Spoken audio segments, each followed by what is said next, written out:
Hello and welcome to the Matthew Alton Art channel again. I'm back with another video as I promised in the last video, and it's fairly soon after that video. I'm doing a sort of challenge in April to do 6 to 8 still life oil paintings during the month. So they are coming thick and fast at the moment, and I did start a bit late in the month, so I'm trying to catch up a bit really. So this is the second of the hopefully 6 to 8 that I will be doing in this month. So keep popping back and you'll be seeing me as I create them. You can probably work out what this one is already. I've drawn out the composition. It's 3 Mr Kipling French Fancies in a row. One in the wrapper, one out of the wrapper, and one with the bite taken out of it.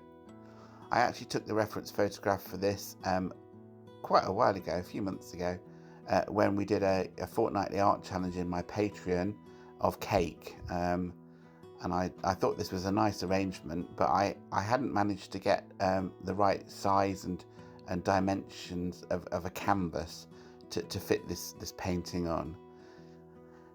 I am painting this one on canvas. It's unusual for me. Those who follow the channel will know that I tend to paint using oils on artist wheel paper or plywood panel really. I prefer a smoother surface to work on than canvas. As always, I'm starting this painting by blocking out. I don't know if you saw right at the beginning, I just covered the surface of the canvas, which I gessoed previously and let dry.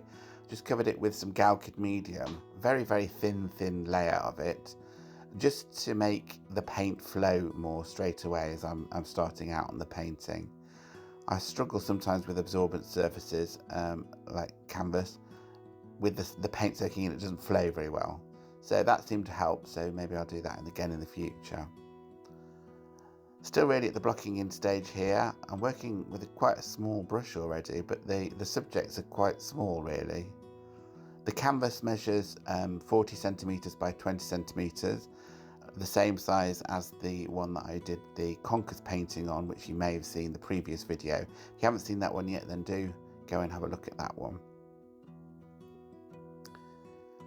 So I'm starting to indicate the three-dimensionality of the cakes now, just by adding the shadowed sides. Also darkening up the background. I took these on my actual windowsill on some paper that was folded up, so that's the sort of background, nondescript background really, but it's the actual subjects that are the important part of this.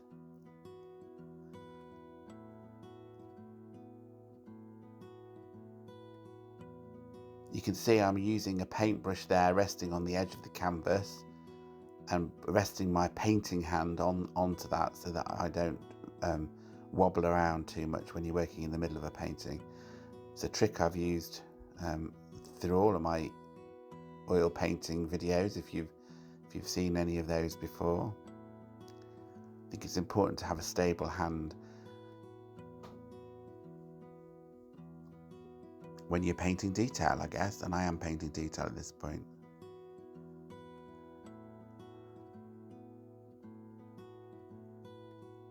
Somebody asked me why cakes, and I think they are quite cheerful subjects. They're quite bright as well, and a lot of my paintings, I quite like subdued greys and subdued colours in my work really. But the recent February fruit still lives and this one have been a bit more colourful.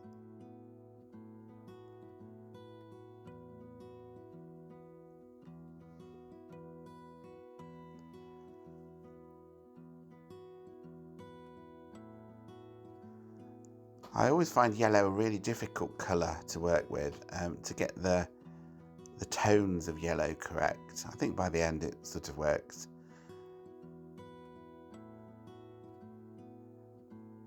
I always think I'd like to paint some daffodils, but I always struggle to get the shadows in them and the light coming through the petals and things like that properly. Maybe I should have another go at it.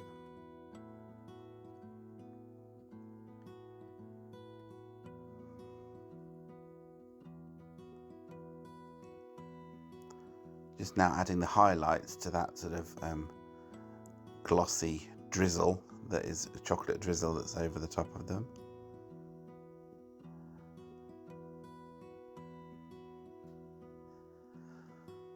I tend to work alla prima, so wet into wet. I tend to work in one sitting.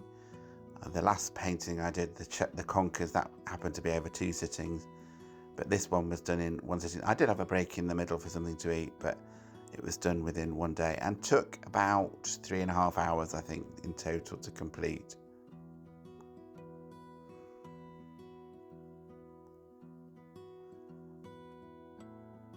Now adding the sponge of the actual half-eaten one.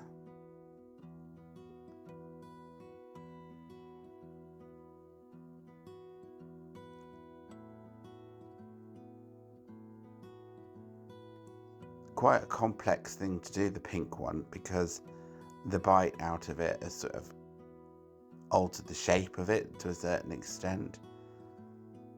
But again, by the end, careful observation and tiny marks, looking at the tonal balance as you're painting as well, because at the moment it's all quite light in tone, so you'll see me add some darker tones as I progress with that pink French fancy there. See, I'm beginning to darken at that shaded side now as well. But there was all sorts of cracks in the icing and that sort of thing, so quite difficult to get right.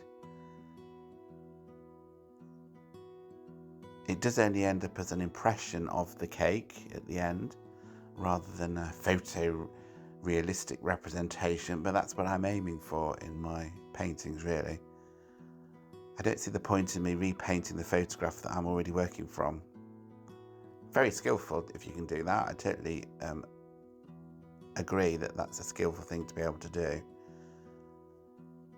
But I am not really interested in that. I want my paintings to look like paintings, but to have the essence of the subject and the lighting of that subject.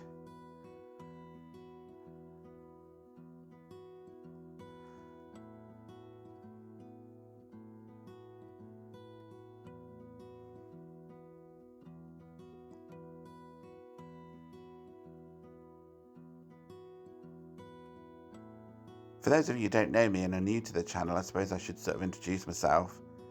I'm sort of an artist from the Midlands in the UK, and I'm trying to make a small business from selling my art, and I'm documenting that journey on YouTube and my improvement at painting. Obviously, since I've been painting more regularly, I am improving, and it's nice to be able to document for myself as much as anything else the changes over time in my work. Anybody who's interested in painting themselves, you know, there are some useful tips on the business side of things as well on my channel. I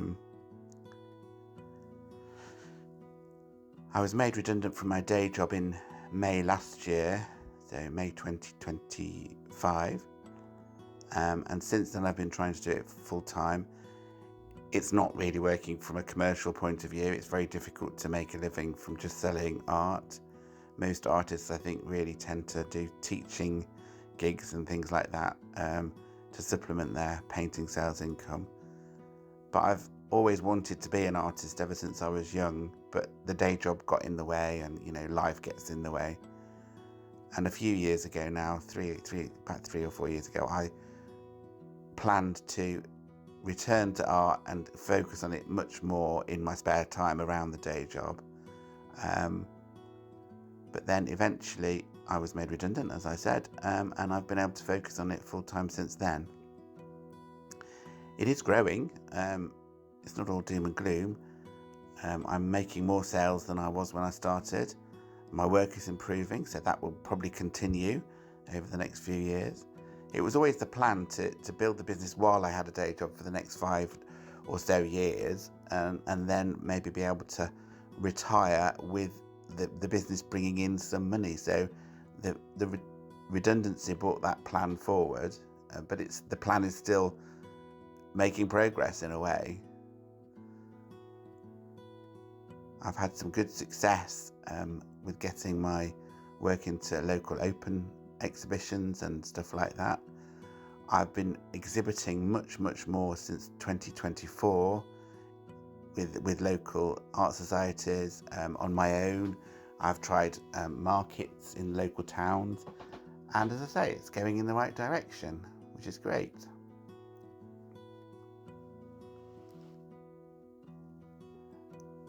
Just returning to the painting here, I'm now working on the chocolate covered one.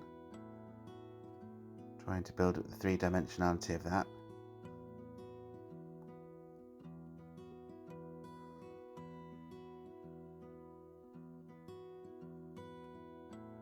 I was sort of dreading doing the wrapper on this one because it's quite a complicated thing to do. But as with the other details that I've added, I sort of tried to indicate it rather than paint every crease. I'm giving the impression of the paper wrapper, and I think by the end I sort of do manage to do that quite well. But if you actually look at it close to, it's quite scrappy, but from a distance the overall impression works. I think that's something that I am improving at. The more confidence you get, the better you are at indicating what should be there, and the eye of the viewer sort of makes it up and fills in the blanks, I think, really. So it's a matter of making the right sort of brush strokes to indicate the texture that you're working on. So for instance, the cake texture on the right is very different to the smooth icing, and the shiny icing on drizzled over the top of the icing around the cakes is a different texture again. So it's about making the right brush strokes to indicate that, really. From a distance, if you do that using the right colours and tones, it should look like what you're trying to portray. And I think that's something that improves. I think when you're new, you want to recreate things perfectly, so it's almost like a photo representation, but you don't need to do that. So for instance, I didn't count how many crinkles there were on this wrapper around the edge. I just put some in and made it look okay by giving the right effect, using the right colours and the right brush strokes. Notice the brush strokes on the wrapper follow the shape of the wrapper.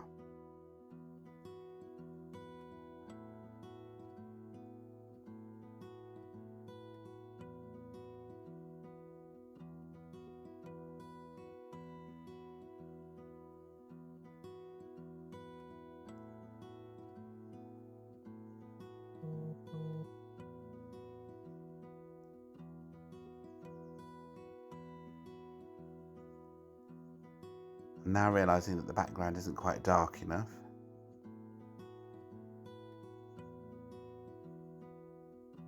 So I'm fixing that.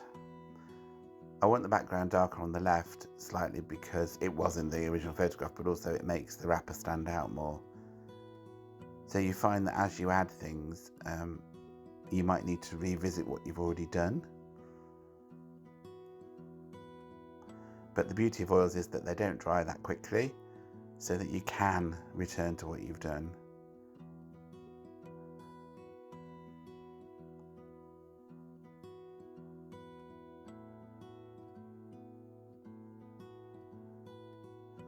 Now using white to sort of refine the edges on the surface, the shadows.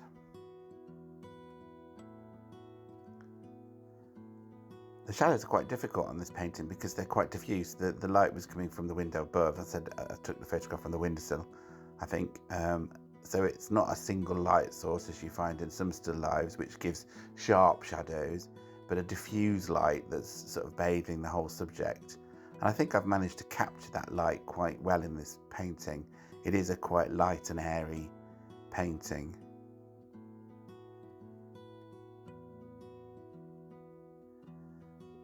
I'm now adding into the greys of the background some of the colour, because there was reflection from the icing of each colour on the background, and on the left reflection from the wrapper, so that you'll see me add white shortly. Should be quite subtle really, but it's definitely there. I think perhaps I've added a bit too much yellow to behind the yellow one, but you know. it works.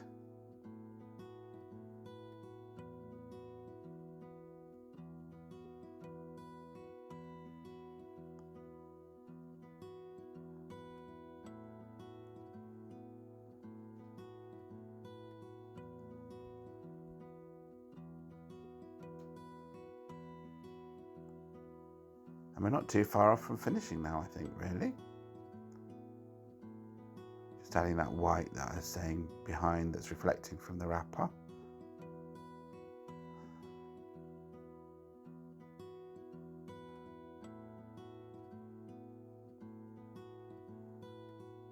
And there it is being signed, so it must be finished.